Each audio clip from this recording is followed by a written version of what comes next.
Central. This is Tech Radio. All things computers, gadgets, and web happening right now in Ireland. Hear us anytime on iTunes or download from techcentral.ie. Tech Central. Hello there and welcome to Tech Radio in association with Fidelity Investments. We are the number one Irish tech podcast bringing you news in tech from around Ireland and across the world every Friday evening on RT Radio, or get it anytime you like with your favourite podcasting app. Fidelity Investments specialise in fintech innovation and are hiring for tech roles in Ireland right now. If you're an online worker or looking for that kind of freedom, you can find out more about how to virtually join their team at fidelityinvestments.ie. I'll give that address to you later. My name is Dusty Rhodes. This is episode 863. Joining me as always is our editor-in-chief, Niall Kitson. Niall, did you ever get the feeling you're being watched? Every day in every way, Dusty. Every day in every way. I live in a city. I've got CCTV on me most of the time. But here's the thing.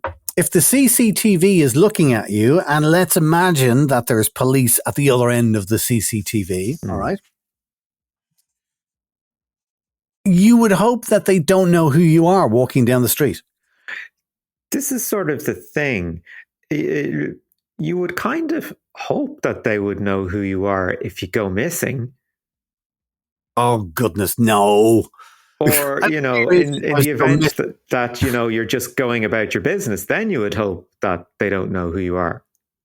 Exactly. Day to day, they're looking at the screen. There's nothing there. You could be just anybody. And that's the way it should be. All right. Yeah. And if something happens, well, then they can go back and they can have a look and they can see.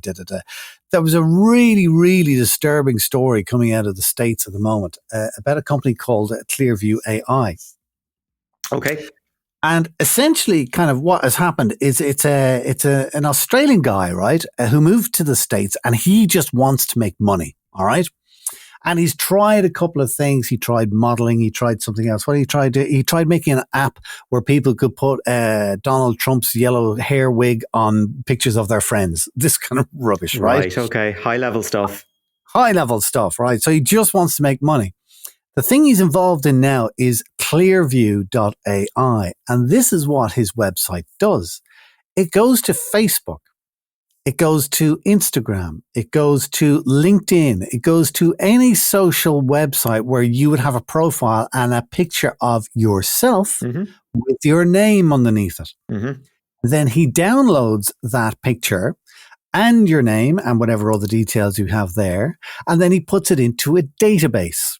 Okay. And then that database then has got facial recognition technology applied to it. So then when they're looking at the CCTV camera of you walking innocently through Temple Bar, it's able to match it up almost live, and you're able to see, there's Niall Kitson walking down the road. Okay, right. It's matching. Here we go. All right, okay. Is what I love that. I love a great conspiracy theory. Go on, hit me back. Yeah. Okay. Right. So we know there is predictably going to be two sides to the argument over here. On one side, I imagine we will have law enforcement saying this has been a wonderful tool. It has helped us solve cases. It has led to the prevention of many crimes and helped us protect the public. Yeah. Yada yada yada. Correct. Right.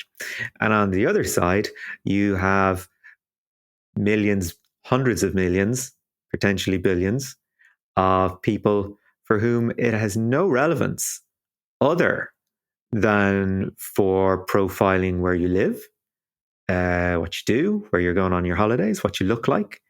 Yeah, and it's a total invasion of privacy, completely contrary to principles that we live under in Europe, specifically GDPR, part of which is a company can only have your information if they have good reason to do so, if they have a valid commercial reason to do so, and most importantly, your consent.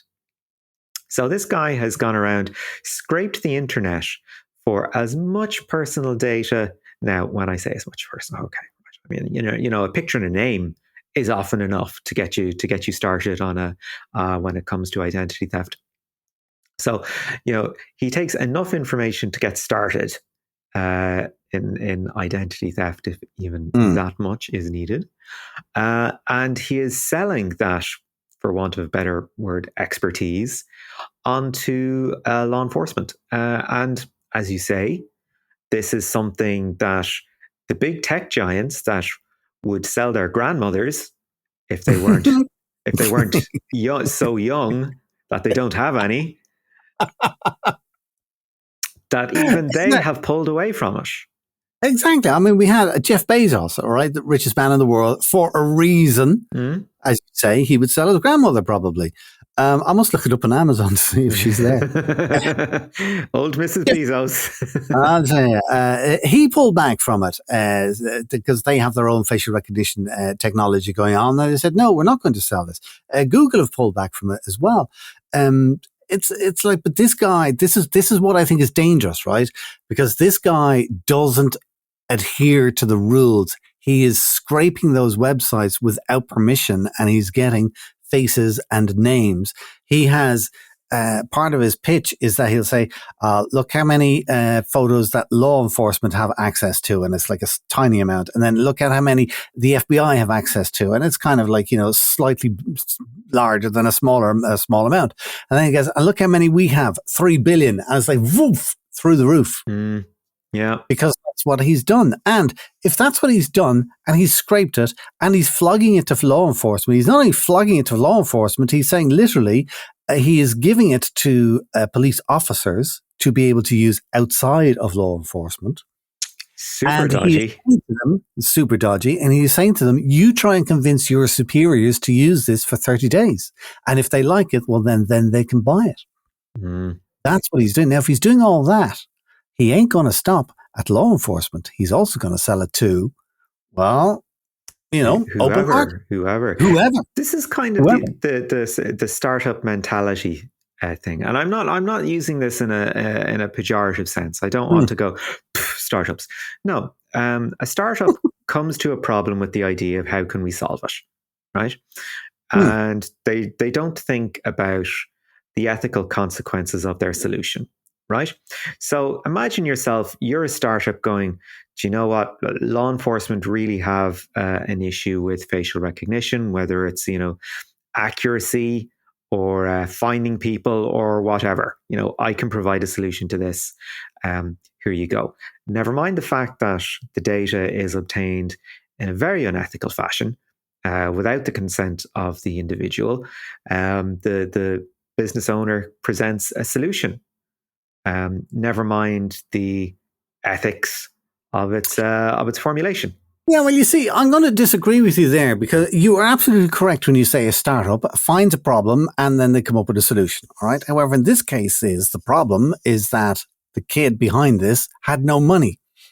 Yeah. And his solution is to steal information on people and sell it to the cops. That reminds me of a very funny joke in a show called Superstore. Have you seen this? Have you seen this show? It's like a workplace comedy. It's on Netflix at the moment. It's actually very funny. And at one stage, there's a tech company becomes involved, and it's run by very sort of young, fresh go-getters kind of a thing, and they. In the background, they have a video running, and you only get a few seconds of the video because it's sort of an introductory to, here's tech company X and we're going to be your friends and all this sort of thing. And here's our great success story. And the video sort of starts and then it trails off in the background because you get the idea that, okay, right, it's disingenuous tech company doing their thing. And you only really hear one line of the official spiel, and it's CEO is introduced and she goes, I started with nothing but a seed loan from my father. Yeah, I know. It's like, there you go, the myth of the self-made man. Yeah, absolutely.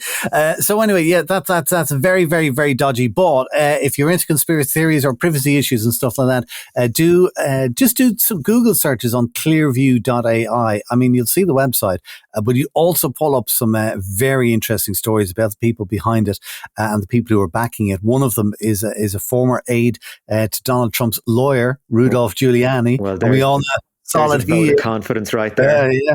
And then one of the venture capitalists funding the whole thing also made a pile of money out of venture capitalizing Facebook. Hey, big surprise. Clearview.ai, have a gander at it. You mentioned consent. Google are in trouble in Europe again, and this is only a quick aside, because they have some kind of a code that goes with, I think it's your phone. Might be the Chrome browser or it might be your computer, but I think it's pretty much your phone. All right. Mm-hmm. If you have an Android phone and the OS running on it has got an ID associated with it, and that ID will also track your advertising preferences or whatever it happens to be, or what sites you're looking at or what you're interested in. Oh, right. Is it your phone's IMEI number or something like that? Oh, it's not the IMEI number. No, it's Okay. a specific Google thing that they have internally, but it is tracking you, and it is tracking you for advertising purposes. And of course, because it's built into the OS and it's baked in there, no consent. Not only is there no consent, there's no even informed, nothing. Right. So, it's Germany or France or one of the others is taken in the case. Other big story of the week this week is LG. They finally said goodbye to the phone, and they're going to concentrate on TVs and fridges. Well, if you think about it, it's really unfortunate because LG, when it came to smartphones, was the guy that you're glad is out there, but wouldn't necessarily sit down with him and have a conversation and buy the guy a drink. Do you know what I mean? It's like some characters, you're just glad that they're out there doing their thing, even though it doesn't benefit you. Human being. You're a horrible human being for saying that. He's LG is the kind of guy who I would happily go for a drink for, but I wouldn't go home with or marry. Okay, right. But certainly share an evening. I know what you mean. LG to me are very like Philips. Okay, right. Philips, great companies. They've been around for hundreds of years, but Philips are a real innovator. The amount of things that Philips have done first before anybody else is just crazy, and the kind of things that they're in. But for some reason, Philips never really is successful with any of its inventions. It's always other people are. Yeah, I don't know what.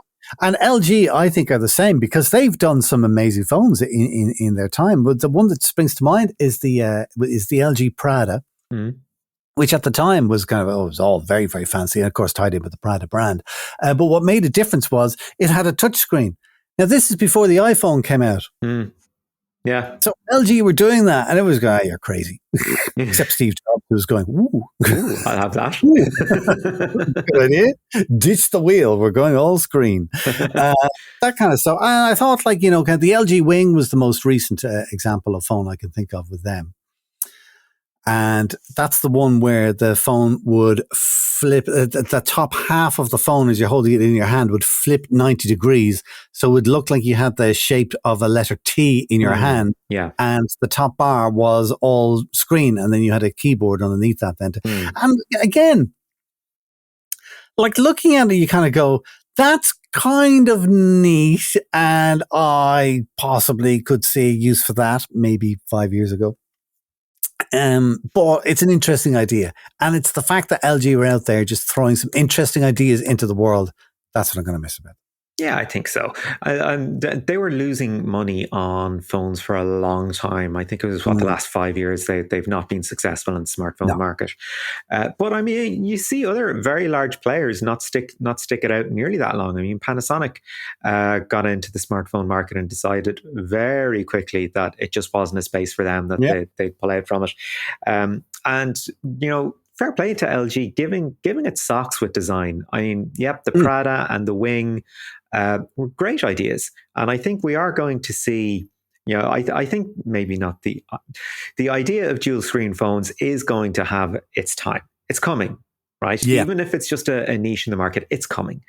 And I think the Wing is an example of what can happen if you sit down and you think a little bit laterally about about what can we actually do with a second screen that maybe people haven't done before. Let's try something a bit different. Let's have a landscape view without you having to do that much. Well, that's the kind of stuff I'm interested in seeing, and I love seeing that kind of blue sky thing out in the market.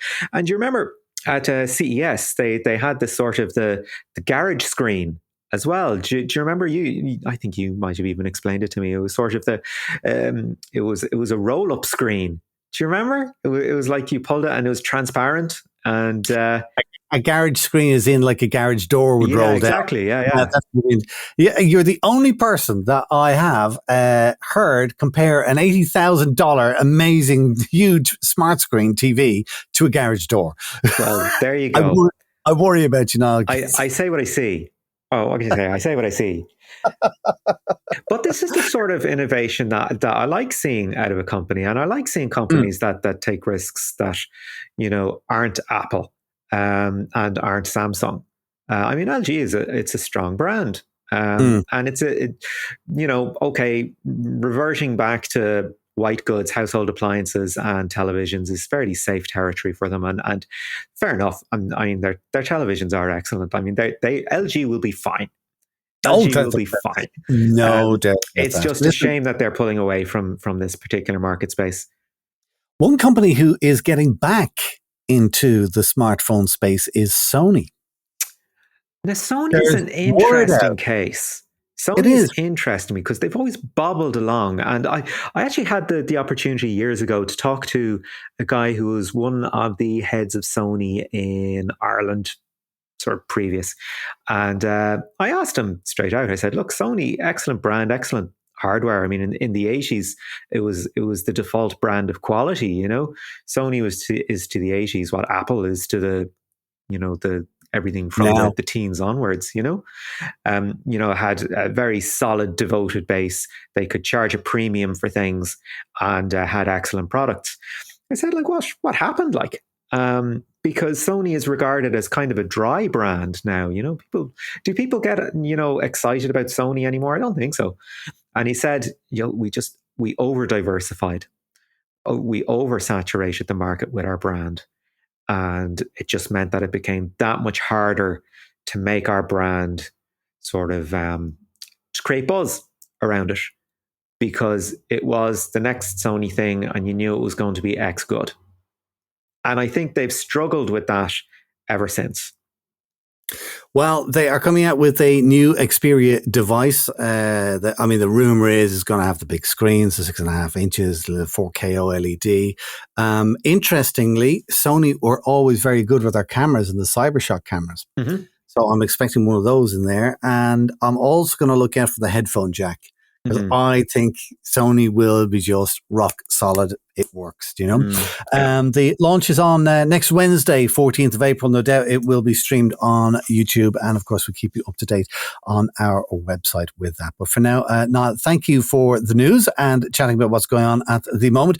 Just to wrap up, just as we are talking about the news and how times are uncertain, your job doesn't have to be. Fidelity Investments, who I mentioned earlier, are hiring for tech roles in Ireland at the moment. You can apply now at fidelityinvestments.ie to virtually join a global leader in fintech innovation from the safety of your home. Their website again, fidelityinvestments.ie. This is Tech Central, your weekly tech podcast from Ireland's techcentral.ie. Techies Go Green is an industry initiative designed to make businesses more aware of the climate crisis and what they can do to become carbon neutral or even carbon negative over time. During the week, Niall Kitson spoke to Data Solutions Group Managing Director and Techies Go Green founder, Michael O'Hara, and he began by asking where the idea came from and how you can get involved. Yeah, thanks, Niall. Techies Go Green, we relaunched it there in March, just gone by, and it really came about in Data Solutions. We would have a CSR project every year. It's usually a charity, and we'd have it for the year. And this time last year, we were looking at what is our new CSR project. And at that time, we were just going into lockdown, and we were all experiencing the wonderful benefits that lockdown was allowing us in terms of getting closer to nature and less flights and all that good stuff. But we also were becoming aware of how fragile we were with COVID and how fragile the environment was. And on top of that, we were seeing targets coming out from the likes of Google and Microsoft and other businesses around their sustainability targets. So we decided we'd look into doing sustainability as our CSR. But actually, when we looked into it, we realized this is much bigger than a CSR. This is an existential issue. And we decided we needed to do more. And in data solutions, as you mentioned, we're a distributor. And we're actually 30 years up and running this year. And we've launched many a product and hundreds of technologies over that time. So we felt we were well placed to push and launch the idea of sustainability within the channel and within the IT industry. And that's really where Techies Go Green came from. It's probably our most important launch. It is our most important launch we'll ever do. One of the things when it comes to looking at the involvement in industry is the accusation that something is just an exercise in greenwashing, that it's associating yourself with a particularly worthy cause just for the kudos without sort of delivering much in terms of actual tangible benefits. So how do you combat that perception? Yeah, that's very true, and really it has to be real and measurable actions that any business and any person takes. And I suppose what we do in Techies Go Green, we invite members from the IT industry to join us. And at this stage, we have over 30 members. And by the end of June next, we'll have over 100. And from talking to members, it's just amazing the buy-in that we're getting from businesses and business owners, and they want to help. And some of them have already gone down the road to becoming carbon neutral and doing some really good stuff. And some of them are really starting on that journey. And what we want them to do is ideally to make their business carbon neutral and have that measurable with science-based targets and results, rather than just buying offsets. And a lot of those offsets aren't necessarily very, very useful in reality. But get them started on the journey is what we want them to do, and maybe take some actions now, and ultimately maybe over the next 3 years to make their business carbon neutral. We're looking at that first point there of measurability. Did you find anything particularly alarming about the state of the industry at large when people sat down to look at their companies and, have a look at their carbon footprint and go, do you know what? We actually have a much bigger problem here than we thought we did.